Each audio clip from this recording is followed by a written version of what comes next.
Hello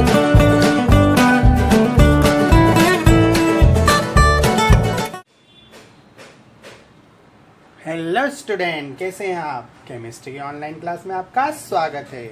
आज हम पढ़ेंगे मार्कोनिकॉफ का नियम और एंटी मार्कोनिकॉफ का नियम। तो चलिए शुरू करते हैं। मार्कोनिकॉफ का जो नियम होता है वो द्विबंध युक्त एल्किनों में हेलोजन अम्लों के योग पर आधारित होता है, और एंटी मार्कोनिकॉफ का नियम, जो कि नाम से पता है कि जो मार्कोनिकॉफ का नियम है उसका अपोजिट होगा एंटी मार्कोनिकॉफ का नियम। तो देखते हैं। तो इसके लिए हम एल्किन ले लेते हैं CH3, 3 कार्बन वाली ले लेते हैं। ऐसे तो हम किसी भी कार्बन वाली ले सकते हैं। CH डबल बॉन्ड CH2, तो ये एक हमने एल्किन ले ली। CH3 CH double bond CH2। अगर हम इधर से गिनेंगे तो 1 2, दूसरी कार्बन पे डबल बॉन्ड आएगा। इधर से गिनेंगे तो 1, पहली कार्बन के बाद ही डबल बॉन्ड आ जाएगा। तो ये 3 कार्बन की चेन है, इसलिए यहाँ पे लिख दिया हमने प्रोप। पहली कार्बन का डबल बॉन्ड है तो 1, और डबल बॉन्ड के लिए इन, तो ये बन गया प्रोप 1 इन। अब इसमें हम हेलोजन अम्लों का योग करा देते हैं। तो HBr, हाइड्रोजन ब्रोमाइड। अब हाइड्रोजन ब्रोमाइड को भी समझ लेते हैं। हाइड्रोजन ब्रोमाइड में हाइड्रोजन पॉजिटिव होता है, ब्रोमीन नेगेटिव होता है। जब भी कोई हेलोजन हाइड्रोजन से जुड़ता है तो उसे हेलोजन अम्ल कहा जाता है, या हाइड्रोजन हेलाइड भी कह सकते हैं। अब इसकी बात समझ लेते हैं कि इसमें कैसे क्रिया होती है। तो CH3 CH double bond CH2, इसको ग्राफिकल लिख देते हैं। ये H को ऊपर लगा देते हैं, और ये वाली जो H है 2H, इसको एक को ऊपर लिख देते हैं और एक को साइड में लिख देते हैं। अब जब भी क्रिया होती है एल्किनों की तो ये वाला बंध टूट जाता है, तो दोनों कार्बनों पर एक एक बंध फ्री हो जाता है। इससे हाइड्रोजन एक कार्बन पर लग जाएगा, ब्रोमीन दूसरे कार्बन पर लग जाएगा। लेकिन मार्कोनिकॉफ ने हमें क्या बताया है कि ब्रोमीन जो ऋणात्मक भाग होता है वो उस कार्बन पर जुड़ेगा जहाँ पर हाइड्रोजन की संख्या कम होती है।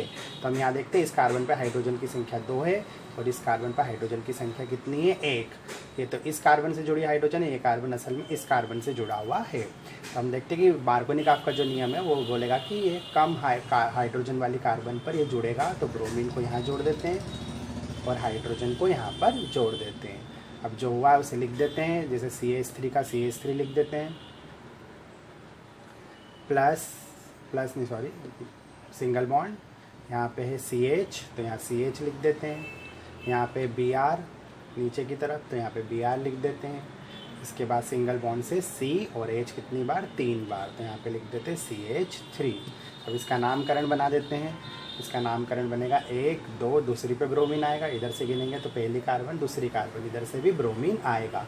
इसलिए हम क्या करते हैं कि इधर से भी गिने, ब्रोमीन तो दूसरे पे आ रहा है इसलिए 2 ब्रोमो। और अब ये चूँकि इसका डबल बॉन्ड टूट गया और ये सिंगल वाली कन्वर्ट हो गई, मतलब ये एल्किन से एल्केन बन गया है। तो एल्केन के लिए N प्रत्यय लगता है, तो 3 कार्बन के लिए प्रोप और N प्रत्यय लगा देंगे तो ये बन गया 2 ब्रोमो प्रोपिन। तो मार्कोनिकॉफ के नियम को कैसे लिखेंगे उसे हम देख लेते हैं। तो 11th वालों को भी लिखना है, 12th वालों को भी लिखना है, दोनों के सिलेबस में होता है। तो देखते हैं, द्विबंध युक्त एल्किनों में जब हेलोजन अम्लों का योग कराया जाता है तो जुड़ने वाले अणु का ऋणात्मक भाग उस कार्बन पर जुड़ेगा जहाँ हाइड्रोजन की संख्या कम होती है। इसीलिए इसे क्या बोलते हैं, इसलिए इसे बोलते हैं मार्कोनिकॉफ का नियम। अब हम देखते हैं कि एंटी मार्कोनिकॉफ का नियम क्या होता है। तो एंटी मार्कोनिकॉफ के नियम से पता है कि एंटी मार्कोनिकॉफ के नियम में मार्कोनिकॉफ के नियम का उल्टा होगा। एंटी मार्कोनिकॉफ के नियम को खराश प्रभाव भी कहते हैं, क्योंकि इसे खराश नामक वैज्ञानिक ने खोजा था। और इसे पराक्साइड प्रभाव भी कहते हैं, क्योंकि ये क्रिया उन्होंने पराक्साइड उत्प्रेरक की उपस्थिति में पता लगाई थी। अगर इसी क्रिया में हम पराक्साइड उत्प्रेरक रख दें, पराक्साइड जैसे कि बेंजाइल पराक्साइड, तो यहाँ पे हम लिख देते हैं बेंजाइल पराक्साइड। बेंजाइल पराक्साइड का फार्मूला था C6H5CO और 2O। तो अब देखते हैं बेंजाइल पराक्साइड उत्प्रेरक की उपस्थिति में से रखने पर क्या होगा। तो ऐसा कैसे यहाँ से लिख देते हैं CH3, फिर CH और डबल बॉन्ड करके लिख देते हैं CH2 और प्लस HBr। अब वही होगा H पॉजिटिव और ब्रोमीन नेगेटिव। ये बंद टूटेगा तो एक बंद यहाँ पे फ्री होगा और एक बंद यहाँ पर फ्री होगा। इसको करके देख देते हैं, ये बंद फ्री कर देते हैं हम। तो अब देखते हैं कि हाइड्रोजन कहाँ जुड़ना चाहिए। तो मार्कोनिकॉफ का नियम बोलता था कि जहाँ पर हाइड्रोजन की संख्या कम होती है उस कार्बन पर जुड़ना चाहिए। तो एंटी मार्कोनिकॉफ का नियम उल्टा बोलेगा कि जिस कार्बन पर हाइड्रोजन की संख्या ज़्यादा है वहाँ पर जुड़ना चाहिए। तो हाइड्रोजन की संख्या किस कार्बन पर ज़्यादा है, इस कार्बन पर ज़्यादा है, क्योंकि यहाँ पे 2 कार्बन है और यहाँ पर 2 हाइड्रोजन है और यहाँ पर 1 हाइड्रोजन है। अब आप यूँ मत बोलना कि यहाँ तो 3 हाइड्रोजन है तो यहाँ जोड़ दो, तो बंद यहाँ से थोड़ी ना टूटा है, बंद तो इन दोनों कार्बन के बीच टूटा है। तो इन दोनों कार्बन को देखेंगे कि इन दोनों में से किसके पास हाइड्रोजन ज़्यादा है। तो ब्रोमीन को यहाँ जुड़ना चाहिए क्योंकि हाइड्रोजन की संख्या यहाँ पर ज़्यादा है और हाइड्रोजन को यहाँ पर जुड़ना चाहिए। तो अब इसको लिख देते हैं हम कि किस तरह से लिखेंगे। तो यहाँ पर तीर का निशान बना देते हैं, सॉरी आगे लिखते थोड़ा, हमें हाइड्रोजन ब्रोमाइड भी लिखना पड़ेगा। CH3, यहाँ पे CH2 हो जाएगा और यहाँ पे भी CH2 और यहाँ पे ब्रोमीन जोड़ देंगे तो हो जाएगा Br। ठीक है, यहाँ पर एज इट इज जैसे पहले था, यहाँ पे डबल बॉन्ड थी और यहाँ पे प्लस करेंगे HBr और ये तीर के ऊपर उत्प्रेरक लिख देंगे। सूत्र लिखे तो सूत्र लिख सकते हैं या नाम लिखे तो नाम भी लिख सकते हैं। तो हम लिख देते हैं बेंजाइल पेरोक्साइड। तो ये अब इसकी देखते हैं कि इसका नाम क्या बनेगा। तो 1 2 3 3 कार्बन के ब्रोमीन आएगा। अगर इधर से कहेंगे 1 2 3 पहली कार्बन पे ब्रोमीन आ जाएगा, तो इसमें पहली कार्बन पे ब्रोमीन है इसलिए इसका नाम बनेगा 1 ब्रोमो और प्रोपेन। ठीक है, तो इसको कैसे बोलेंगे, जब पेरोक्साइड उत्प्रेरक की उपस्थिति में द्विबंध युक्त एल्कीनों में हेलोजन अम्लों का योग कराया जाता है तो जुड़ने वाले अणु का ऋणात्मक भाग उस कार्बन पर जुड़ता है जहाँ हाइड्रोजन की संख्या ज़्यादा होती है। मतलब मार्कोनिकॉफ के नियम में उस कार्बन पर जुड़ता है जहाँ हाइड्रोजन की संख्या कम होती है और एंटी मार्कोनिकॉफ में उस कार्बन पर जुड़ता है जहाँ पर हाइड्रोजन की संख्या अधिक होती है। अब कॉम्पिटिटिव एग्जाम में क्या होता है, मार्कोनिकॉफ के जैसे रिएक्शन दे देते हैं, जैसे ये लिख देंगे और आगे का आपको पता लगाना है कि क्या बनेगा, उसका नाम लिख देंगे या उसका सूत्र लिख दिया जाता है। तो आपको क्या पता लगाना है कि क्या बन सकता है, तो मार्कोनिकॉफ के नियम से ये लगा देंगे। अगर वो बोले बेंजाइल पेरोक्साइड की उपस्थिति में अगर द्विबंधित एल्केनों में हेलोजन अम्लों का योग कराया है तो क्या बनेगा, तो वो यहाँ तो नाम लिख देंगे, यहाँ पे ये लिख देंगे। या वो मार्कोनिकॉफ के नियम की परिभाषा पूछ लेंगे आपसे, मतलब पूरी परिभाषा वो दे देते हैं और पूछ लेते हैं ये कौन सा नियम है, तो आपको लिखना मार्कोनिकॉफ का नियम। फिर ऐसा भी पूछ सकते हैं एंटी मार्कोनिकॉफ के नियम को किस नाम से जाना जाता है, तो आपको लिखना है खरास प्रभाव या पेरोक्साइड प्रभाव। अब हम नीट के एग्ज़ाम के लिए या नर्सिंग के एग्ज़ाम के लिए, 12th के एग्ज़ाम के लिए इंपॉर्टेंट ऑब्जेक्टिव मार्कोनिकॉफ के नियम में से देखते हैं। पहला क्वेश्चन है मार्कोनिकॉफ का नियम लागू होता है। तो मार्कोनिकॉफ का जो नियम लागू होता है वो सम्मित एल्किन में लागू होता है या असम्मित एल्किन में लागू होता है, एल्केन में लागू होता है या सम्मित एल्काइन में लागू होता है। तो हम ये तो जानते हैं कि एल्केन और एल्काइन में तो लागू नहीं होता है, वो एल्किनों में मतलब द्विबंध युक्त यौगिकों में ही लागू होता है। अब इसमें 2 है, सम्मित और असम्मित। तो हमने पढ़ा था मार्कोनिकॉफ के नियम में कि एक कार्बन पर हाइड्रोजन कम होना चाहिए और एक कार्बन पर हाइड्रोजन ज़्यादा होना चाहिए। मतलब एक पे कम है और एक पे ज़्यादा है, मतलब इसको बोलते हैं असम्मित। सम्मित का मतलब होता है दोनों तरफ बराबर मात्रा में होना। तो इसका मतलब ये हुआ कि हमने पढ़ा था कि मार्कोनिकॉफ का नियम जो होगा वो असम्मित एल्किनों में लागू होगा क्योंकि एक तरफ हाइड्रोजन की संख्या कम होती है और एक तरफ ज़्यादा होती है। तो इसका मतलब होगा असम्मित एल्किनों में लागू होता है। अगला है पेरोक्साइड उत्प्रेरक की उपस्थिति में मार्कोनिकॉफ के नियम के विपरीत योग करता है। मतलब हमको पता है कि मार्कोनिकॉफ के नियम में, तो अब इसको यहाँ पर समझ भी लेते हैं हम। CH3 CH double bond CH2। तो असम्मित मतलब देखो इस कार्बन पे 1 हाइड्रोजन है और इस कार्बन पे 2 हाइड्रोजन, डबल बॉन्ड के दोनों ओर कार्बन पर हाइड्रोजन की संख्या अलग अलग है, तो इस कंडीशन में इसे असम्मित बोलेंगे। सम्मित भी देख लेते हैं, जैसे CH3 हो गया, फिर CH हो गया, फिर डबल बॉन्ड CH और फिर हो गया CH3। तो यहाँ डबल बॉन्ड है तो इस डबल बॉन्ड के दोनों ओर के कार्बन पर हाइड्रोजन की संख्या समान है, ये हो गया सममित एल्केन, ये हो गया असममित एल्केन। तो चाहे मार्कोनिकॉफ का नियम हो या एंटी मार्कोनिकॉफ का नियम हो, वो सिर्फ असम्मित एल्किनों में ही लागू होगा, सम्मित एल्किनों में नहीं लागू होता है। तो हमारा पहला ऑप्शन कौन सा था, असम्मित। अब सेकेंड ऑप्शन में जो बोल रहा है कि पेरोक्साइड उत्प्रेरक की उपस्थिति में मार्कोनिकॉफ के नियम के विपरीत योग करता है। तो देखो पेरोक्साइड उत्प्रेरक की उपस्थिति में एंटी मार्कोनिकॉफ का नियम लागू होता है जिसमें जुड़ने वाले अणु का ऋणात्मक भाग इस कार्बन पर न जुड़कर इस कार्बन पर जुड़ता है। इसका मतलब हुआ कि उल्टा हो जाता, मार्कोनिकॉफ के नियम में यहाँ जुड़ेगा और एंटी मार्कोनिकॉफ के नियम में यहाँ जुड़ेगा। मतलब अगर हम इसकी अभिक्रिया किससे कराएं, HBr से कराएं, तब ये डबल बॉन्ड टूटेगा तो H यहाँ लगेगा और Br इस कार्बन पर लगेगा। ये किस में होता है, एंटी मार्कोनिकॉफ के नियम में। मार्कोनिकॉफ के नियम में उल्टा होता है, Br यहाँ लगता है और H यहाँ पर लगता है।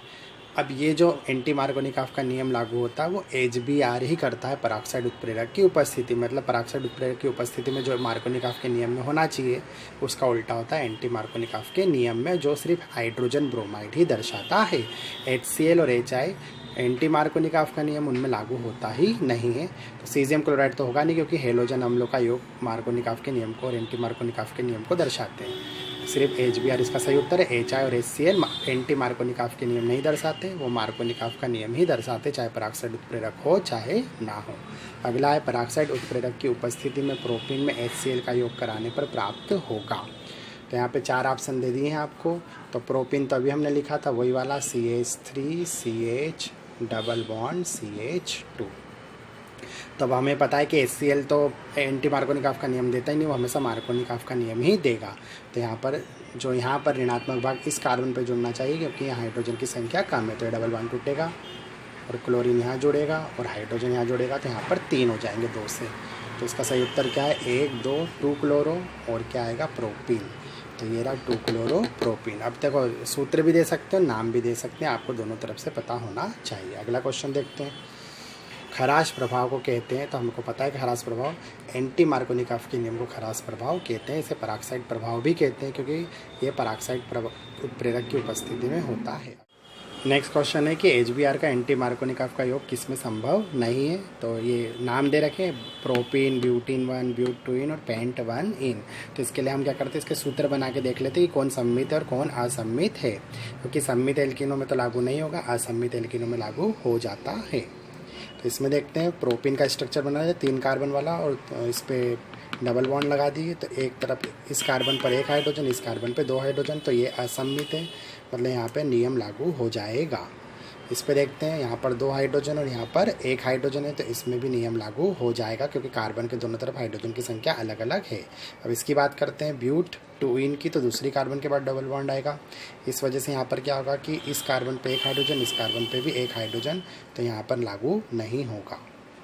उसके बाद इसकी बात करते हैं, तो यहाँ पर पहली कार्बन का डबल बॉन्ड है, इस कार्बन पे 1 हाइड्रोजन, इस कार्बन पर 2 हाइड्रोजन, ये 5 कार्बन वाली चेन है, इसका नाम है पेंट 1 इन।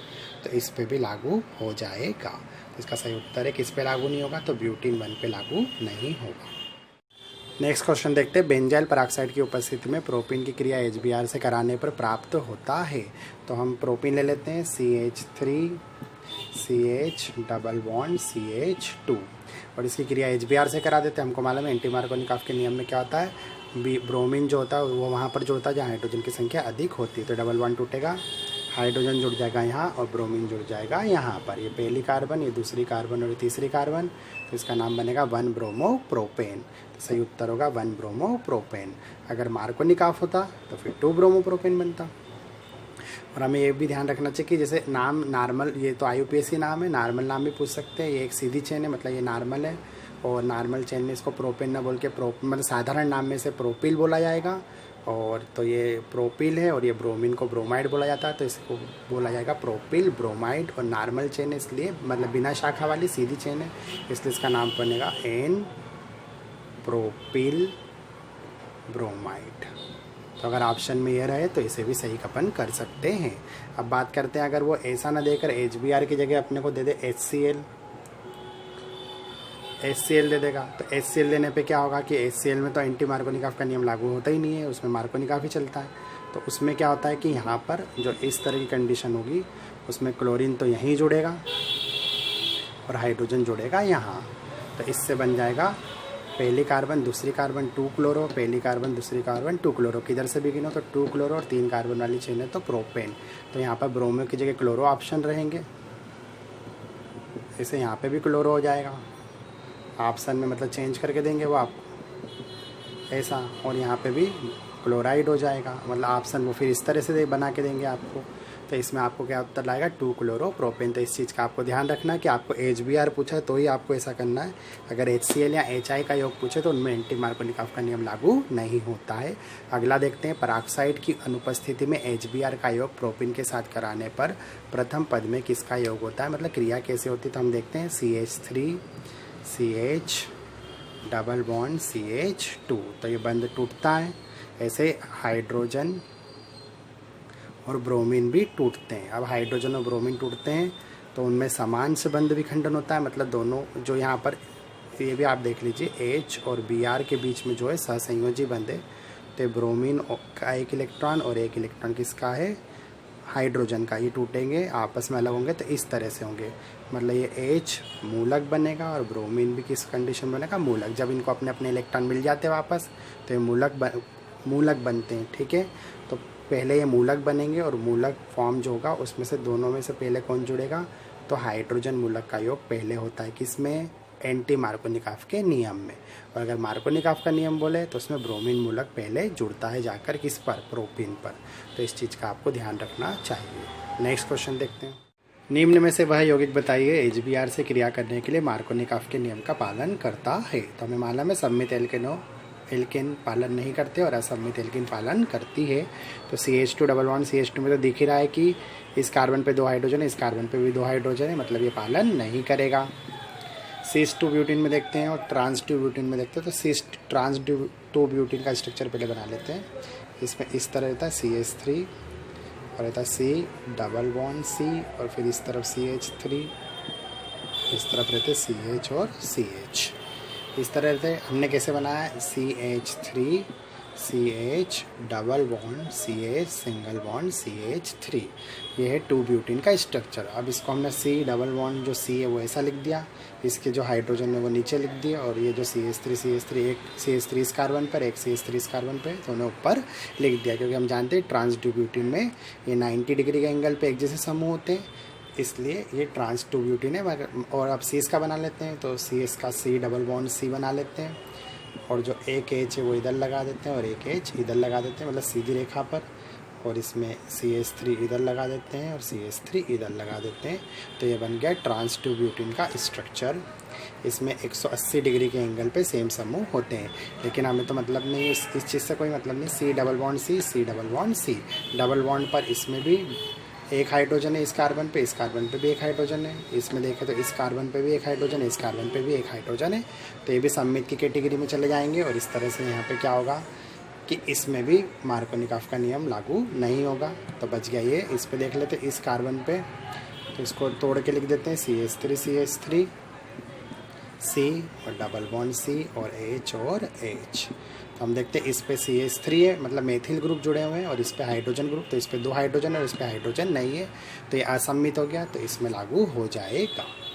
अगला क्वेश्चन देखते हैं। HBr का योग सबसे आसान तरीके से होता है। तो ये देखिए हमने यहाँ भी लिखा और यहाँ भी लिखा हुआ है, वो तो ऑप्शन तो यही सही होगा, फिर भी देख लेते हैं।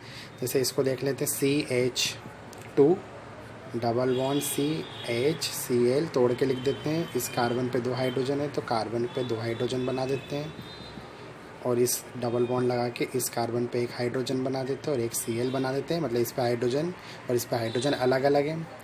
उसके बाद इसको लिख देते हैं। इस पे तो दिख ही रहा है कि दोनों तरफ हाइड्रोजन की संख्या 1 है, तो इस पे तो लागू आसानी से नहीं हो सकता, होगा ही नहीं पहली बात तो। CH3 CH double bond CH2, तो इस कार्बन पे एक हाइड्रोजन है और इस कार्बन पर 2 हाइड्रोजन है। इस कार्बन पर, मतलब इस कार्बन पे एक तरफ एक हाइड्रोजन और एक तरफ 2 हाइड्रोजन है, लेकिन ये नॉर्मल है। इस कार्बन पे भी ऐसा है, एक तरफ एक हाइड्रोजन है और एक तरफ 2 हाइड्रोजन है। इसमें एक तरफ 0 हाइड्रोजन और एक तरफ 2 हाइड्रोजन, संख्या के अनुसार भी ये वरीयता में जा रहा है। और ऐसे भी सेकेंड डिग्री वाले मार्कोनिकॉफ नियम को अच्छे से दर्शाते। सेकेंड डिग्री कैसे हो गया, CH3 और C डबल बॉन्ड CH2, तो इस कार्बन पे क्या है, 2 कार्बन जुड़े, इसलिए सेकेंड डिग्री भी है, तो मार्कोनिकॉफ का नियम इसमें अच्छे से लागू होगा। और कार्बन हाइड्रोजन की संख्या का फर्क भी है, इसमें 0 हाइड्रोजन और इसमें 2 हाइड्रोजन, ठीक है।